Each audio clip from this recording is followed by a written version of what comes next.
Good morning, children. Good morning, sir. আজি আমি the sound of মিউজিকৰ দ্বিতীয় পাৰ্টৰ কুৱেশ্যন এনচাৰসমূহ আলোচনা কৰিব লৈছোঁ। চ' প্ৰথমতে তোমালোকক দিয়া হৈছে টিক দ্য ৰাইট আনচাৰ। এতিয়া ইয়াত আমাক প্ৰথমতে দিছে দ্য শ্বেহনাই পুংগী ৱাজ আ ৰিডেড নইজ মেকাৰ। এতিয়া ৰিডেড নইজ মেকাৰ কোনটো আছিলে? তাৰমানে দুটা অপশ্যন আছে, এই দুটা অপশ্যনৰ ভিতৰত কোনটো ৰিডেড নইজ মেকাৰ হয় সেইটো হ'ব পুংগী। Correct answer will be pungi. তাৰপিছত ইয়াত দিছে বিছমিল্লা খান বা এই বাৰ্বাৰ বা এই আলিবাক্স তিনিটাৰ ভিতৰত কোনে transform the পুংগী into a shehnai, মানে শ্বেহনাইলে পুংগীক শ্বেহনাইলে ট্ৰান্সফৰ্ম কৰা কোনজন মানুহ, সেইটো কাৰেক্ট আনচাৰ হ'ব এই বাৰ্বাৰ। নেক্সট হৈছে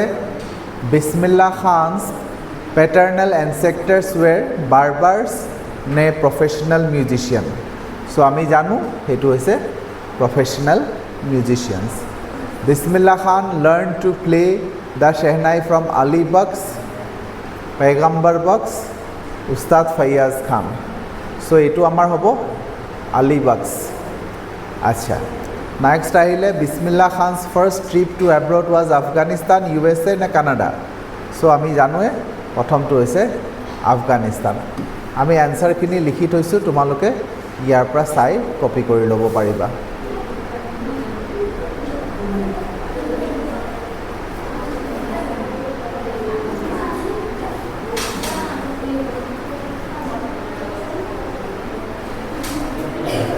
তাৰপিছৰ কুৱেশ্যনটোত দিছে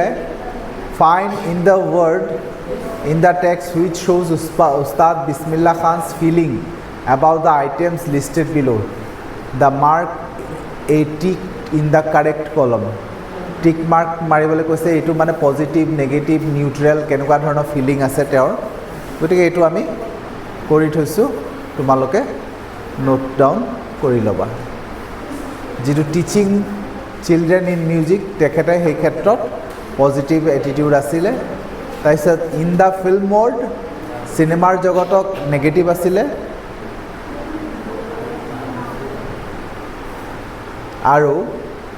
মিগ্ৰেটিং টু দ্য USA, মানে USA যোৱাৰ কথাটো তেখেত নেগেটিভ আছিলে। গেটিং ভাৰত ৰত্ন,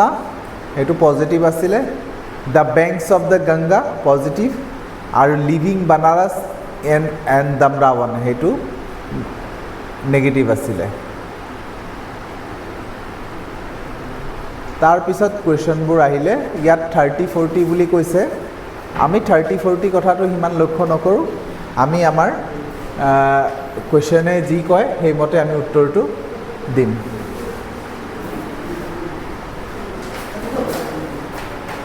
ইয়াত আমাক প্ৰথম কুৱেশ্যনটো সুধিছে why did Aurangzeb ban the playing of the pungi. Answer হৈছে Aurangzeb ban the playing of the pungi because of the shrill unpleasant sound of the instrument. মানে এই ইনষ্ট্ৰুমেণ্টটো যিটো নেকি পুংগী বুলি যিটো কয়, এই ইনষ্ট্ৰুমেণ্টৰ কি আছিলে, শ্ৰিল, বৰ তীক্ষ্ণ, আনপ্লিজেণ্ট চাউণ্ড আছিলে, মানে ভাল নালাগে শুনি, আনপ্লিজেণ্ট আছিলে। হাউ ইজ শ্বেহনাই ডিফাৰেণ্ট ফ্ৰম পুংগী, পুংগীটো শ্বেহনাইৰ পৰা কেনেকৈ ডিফাৰেণ্ট। এনচাৰ হৈছে এ শ্বেহনাই ষ্টিম ইজ হল', মানে শ্বেহনাইৰ যিটো ষ্টিম থাকে, যিটো পাইপ থাকে, সেইটো মানে ফোপোলা, লংগাৰ এণ্ড ব্ৰডাৰ, আৰু দীঘলো হয় আৰু শকতো হয় than that of a pungi, পুংগীতকৈ শকত আৰু দীঘল হয়। Shehnai has holes in its body, শ্বেহনাইৰ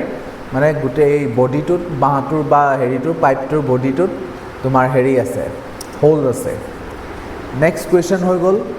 ৱেৰ was the shehnai played traditionally, তাৰমানে ট্ৰেডিশ্যনেলি শ্বেহনাই ক'ত বজোৱা হৈছিলে, আমাৰ পৰম্পৰাগতভাৱে শ্বেহনাই ক'ত বজোৱা হৈছিলে। Traditionally shehnai was a part of the naubat or traditional ensemble of 9 instrument found at royal courts, মানে পৰম্পৰাগতভাৱে শ্বেহনাইটো এটা আছিলে নৌবতৰ এটা অংশ। নৌবত মানে যিটো নৰছ বুলি যিটো কয়, যিটো ৰাজ দৰবাৰত থাকে, সেইটোৰ ভিতৰত এটা পাৰ্ট আছিলে যাক নেকি অন্য এটা ভাষাত আমি ক'ব পাৰোঁ traditional ensemble of 9 instrument royal court ৰাজঘৰানাত বা ৰাজমহলত তোমাৰ 9টা ইনষ্ট্ৰুমেণ্টৰ এটা গ্ৰুপ থাকে that group is call traditional ensemble of 9 instrument সেই 9 ইনষ্ট্ৰুমেণ্টৰ ভিতৰত শেহনাইটো এটা পাৰ্ট আছিলে it was being played in the temple and marriage এইটো বিয়া আৰু মন্দিৰত বজোৱা হৈছিলে বিছমিল্লা এতিয়া লগতে এইটো সুধিছে যে হাউ ডিড বিছমিল্লা খান চেঞ্জ দিছ বিছমিল্লা খানে সেইটোক কেনেকৈ সলনি কৰি দিলে তাৰমানে আগতে আছিলে যে সেইটো মন্দিৰত আৰু তোমাৰ নবতৰ এটা অংশ আছিলে কিন্তু বিছমিল্লা খানে তাক ক্লাছিকেল ইনষ্ট্ৰুমেণ্ট বনাই দিলে গতিকে বিছমিল্লা খান টুক ইনটু দ্য ক্লাছিকেল ষ্টেজ সেইটো ক্লাছিকেল ষ্টেজলৈ লৈ গ'ল তাৰমানে বিছমিল্লা খানে কি কৰিলে শেহনাইটোক যে ক্লাছিকেল এটা মিউজিকৰ হিচাপে ক্লাছিকেল মিউজিকেল ইনষ্ট্ৰুমেণ্ট হিচাপে তাক ব্যৱহাৰ কৰিব পাৰি সেইটো তেওঁ প্ৰমাণ কৰি দিলে যাৰ ফলত এতিয়া ক্লাছিকেল মিউজিকেল ইনষ্ট্ৰুমেণ্টৰ ভিতৰত শেহনাইটোক একচেপ্ট কৰা হ'লগৈ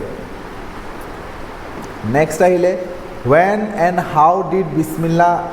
খান get his big break কেতিয়া আৰু কেনেকৈ বিছমিল্লা খানে যিটো বিগ ব্ৰেক বুলি কয় মানে তেখেতে ডাঙৰ যিটো সুবিধা এটা পাইছিলে সেই সুবিধাটো কেনেকৈ আৰু কেতিয়া পালে আনসাৰ হৈছে Bismillah Khan got his big break with the opening of All India Radio' মানে অল ইণ্ডিয়া ৰেডিঅ' যেতিয়া অপেনিং হ'ল লক্ষ্ণৌত 1938ত এই যেতিয়া অল ইণ্ডিয়া ৰেডিঅ'ৰ যেতিয়া মুকলি হ'ল তেতিয়াই তেখেতে বিগ এটা ব্ৰেক পালে এটা ডাঙৰ এটা সুযোগ পালে he became an often heard shehnai player on radio' তেতিয়াৰ পৰাই তাৰমানে প্ৰায় শুনি থকা ৰেডিঅ'ত প্ৰায় শুনিব পৰা যিজন শেহনাই বাদক আছিলে সেইজন আছিলে বিছমিল্লা খানে মানে ৰেডিঅ'ত তাৰ পিছৰ পৰা খুব ফ্ৰিকুৱেণ্টলি মানে প্ৰায়ে তেখেতে ৰেডিঅ'ত বিছমিল্লা খানে শেহনাই বজাইছিলে তাৰপিছত আহিলে where did Bismillah Khan play shehnai on 15 August 1947 why was the event historic তাৰমানে ইয়াত কৈছে বিছমিল্লা খানে 15 আগষ্টত আমাৰ দেশখনক যে গ্ৰীট কৰিবলৈ 15 আগষ্টত 1947 15 আগষ্টত দেশখনক সম্ভাষণ জনাবলৈ বা আদৰণি জনাবলৈ তেখেতে শেহনাই বজাইছিলে ক'ত বজাইছিলে সেইটো সুধিছে Bismillah Khan played the shehnai from Red Fort on 15th August 1947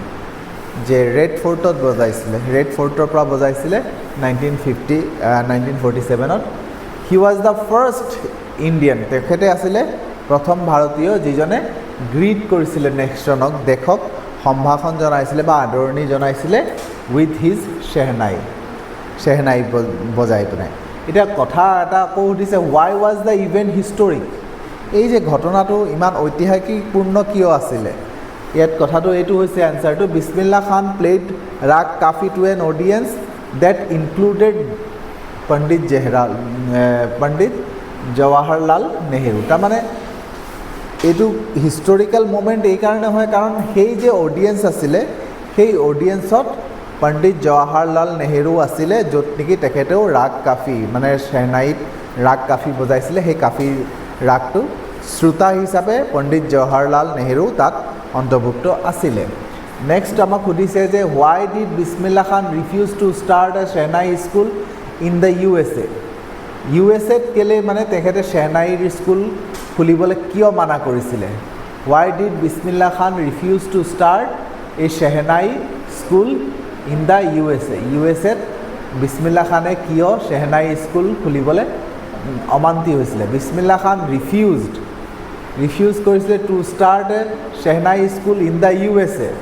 ইউএছত shehnai school খুলিবলৈ তেওঁ অমান্তি হৈছিলে অস্বীকাৰ কৰিছিলে because he did not want to live his country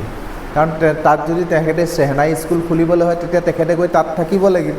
আৰু তেখেতে নিজৰ দেশ এৰি ক'তো যোৱা মানুহ নাছিলে সেইকাৰণে হি ফেল্ট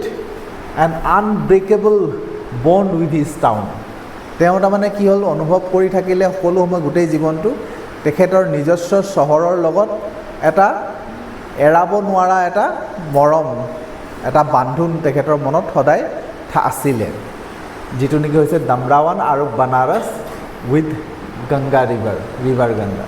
মানে গংগা নদীৰ লগতে দুখন ঠাই এটা হৈছে বানাৰস আৰু দামৰাৱান এই ঠাইকেইখনৰ লগত তেখেতে একেবাৰে মানে মৰমৰ বান্ধোন এটা জড়িত হৈ আছিলে যিটো নেকি তেওঁ এৰি কেতিয়াও অন্য ঠাইত শান্তিৰে থাকিব পৰা নাছিলে নেক্সট কুৱেশ্যন হৈছে find out at least 2 instances in the text which tell you that Bismillah Khan loves India and Banaras দুটা উদাহৰণ অন্তত ক'বলৈ কৈছিলে যিটো নেকি বুজাই দিয়ে যে বিছমিল্লা খানে কি হয় বানাৰস আৰু ইণ্ডিয়া আৰু বানাৰসক ভাল পায় দুটা ঘটনা হৈছে 2 incidents in the text which tell us that Bismillah Khan loves his India and Banaras are এটা হৈছে he says that whenever he is in foreign country তেওঁ নিজেই কথাটো কৈছে যে তেখেত যেতিয়াই ফৰেইন কাণ্ট্ৰিত থাকে বিদেশত থাকে হি কিপছ ইয়াৰ্নিং টু চি হিন্দুস্তান তেখেতে সদায় বাহিৰত থাকিলে হিন্দুস্তানক চাবলৈ ইচ্ছা কৰে তাৰপিছত দ্বিতীয় কাৰণটো হৈছে যে he also' says that when he is in Mumbai he যেতিয়া মুম্বাইত থাকে তেতিয়া he thinks of only Banaras and the holy Ganga আৰু তেখেতে গংগাৰ বিষয়ে ভাবি থাকে চ' এইখিনিয়ে হৈছে আমাৰ কুৱেশ্যন এনচাৰ যিখিনি কুৱেশ্যন এনচাৰ টেক্সটত দিয়া হৈছিলে আমি ইয়াৰ পিছত তোমালোকৰ লেংগুৱেজৰ পাৰ্টৰ কিছুমান কথা আছে সেইখিনি তোমালোকে ইয়াৰ পৰা চাই কৰি ল'ব পাৰিবা ভিডিঅ'টো জুম কৰি তোমালোকে কৰি ল'ব পাৰিবা আমাৰ ইয়াৰ পিছত